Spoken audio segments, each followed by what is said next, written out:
called Girls Coding Night. She'll be sharing details of this event, including how it was created, organized, advertised, and hidden. So let's give it up.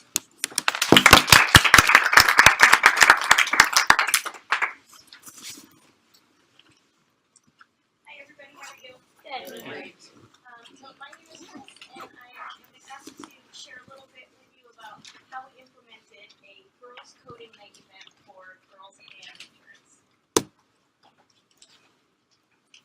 I would recommend that you look into where they're being offered. They're free, they're full day, they're phenomenal, and they are also a good way to network with other teachers who are also learning and at the beginning stages of teaching coding concepts to students. We also, since we've come to the code.org workshops, we've been big proponents of the Hour of Code event that happened this week. I just finished 5 days of Hour of Code events for kindergarten through 5th grade, and my kids look forward to it every year. They love it. We were also motivated to implement this event by the Girls Who Code organization in New York City.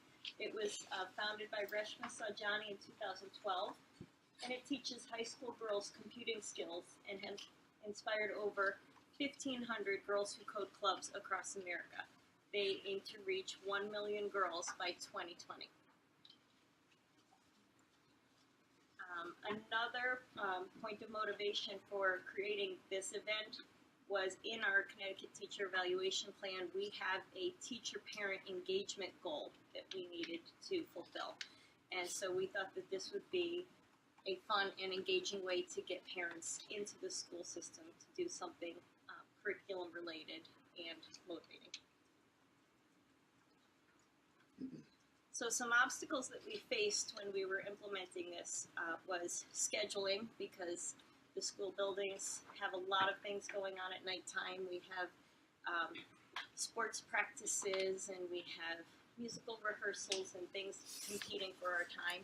We needed to make sure we had enough volunteers to run the events. We had to figure out how many devices we had access to, because we are not a one-to-one school at this point. And one of the biggest questions that my mentor teacher had, my evaluator had, was, are we going to be able to offer this to girls and not have complaints that we are limiting it and not allowing boys to come to a coding night with their parents? There are Title IX laws that we have to worry about. So this was a big obstacle that we had to find out if it was something we could even do in the first place. So we went to our Title IX coordinator, who happens to be our assistant superintendent for personnel, and she knows the laws inside and out. And at first she was a little nervous. She said, I'm not sure we could get away with something like this. I don't want to get in trouble.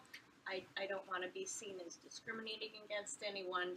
And then she said, why don't you go and find some data as to who is taking computer science courses at the high school level. What's being offered there, and who's signing up. So we quick check into Power School.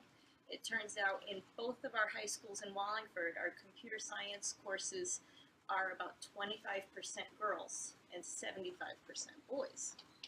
So at that point, she said, we absolutely have to have Girls Coding Night. She said the Title IX laws would absolutely be on our side, that we need to fix this inequality at our high schools, and we really should be talking to the guidance counselors a little more as to what else can we do to make this a little bit more equal. So knowing that we had her okay, we went on with this. This was the Title IX law information that I found online. That no person in the United States shall, on the basis of sex, be excluded from participation in, be denied benefits of, or subjected to discrimination under any education program or activity receiving federal financial assistance. So when we sat down to plan Girls Coding Night, we wanted to have a keynote speaker who could motivate the girls and answer their questions and do some type of whole group activity with them to get started. And then we would have breakout sessions with multiple hands-on activities. We wanted to have a little keepsake for them to take home, and we ended up designing these t-shirts. And we even got, it was our 4 grades 3 through 5 schools in Wallingford, we got our principals to pitch in a little bit of money from their student activity fund, and they actually paid for the t-shirts for us. And we wanted to have some feedback from the parents at the end of the event.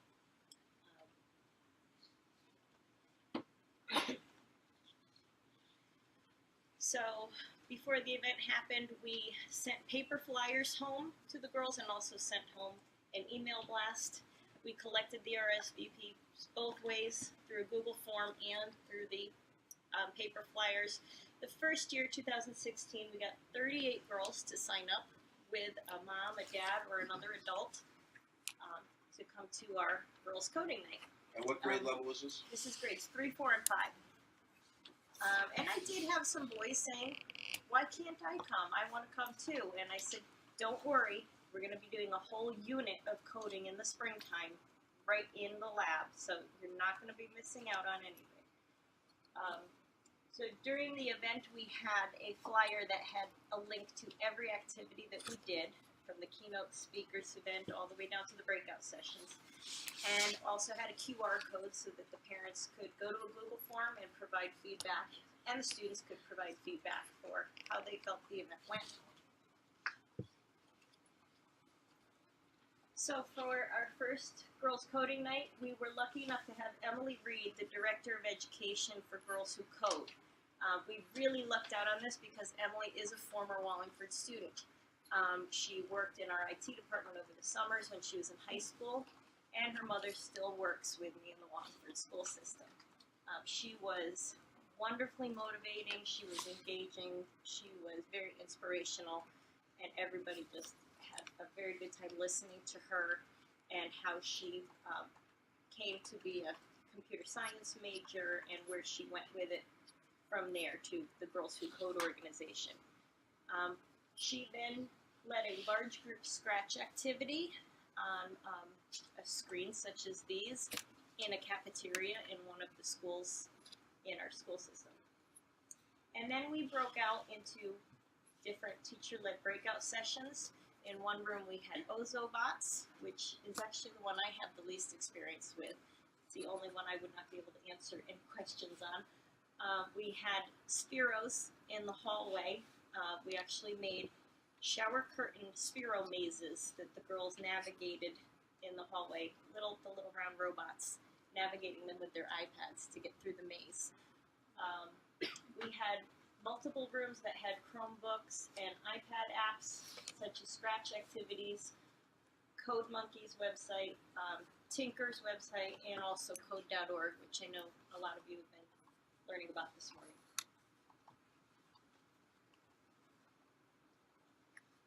So after that event, there's actually a picture of the Spiro shower curtain mazes in the hallway and the girls with their t-shirts on. Some of the feedback that we received is on this slide. Scratch was very popular. The Spiro mazes were very popular. My favorite activity was when we programmed the bug to go around the track. That was a Scratch activity.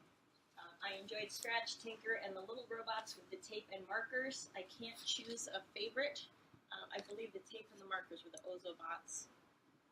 I enjoyed making a coding project with Emily. So this year we wanted to do this again because it was so successful the first year. And some things did change in the second year. We had almost twice as many girls sign up the second year. We had 70. We wanted to look for a different keynote speaker, and through the code.org site, when you're doing code.org activities in your classroom, there is a section on their website that says, do you want someone from the community that can come in and help you?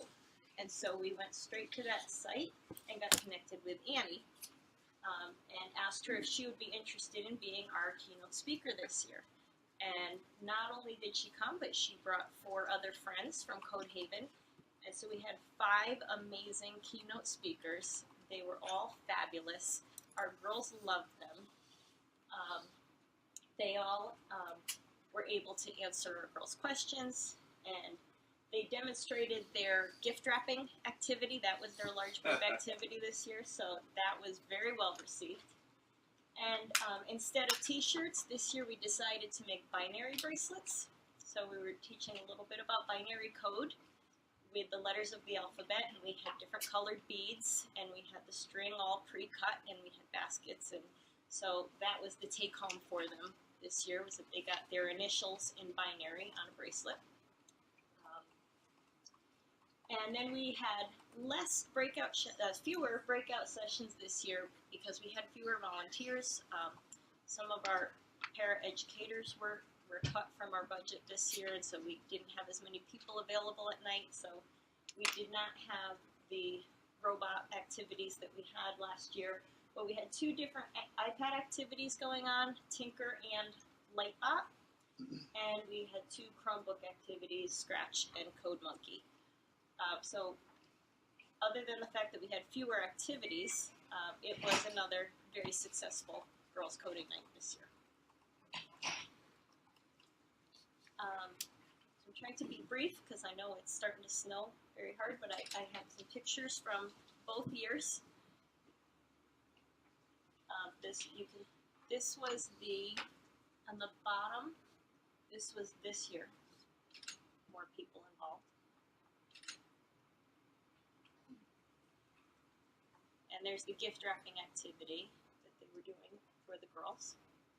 And in the bottom right, those are the people who are making their binary bracelets and checking out the code that was given to them on a sheet as to which beads go with which letters.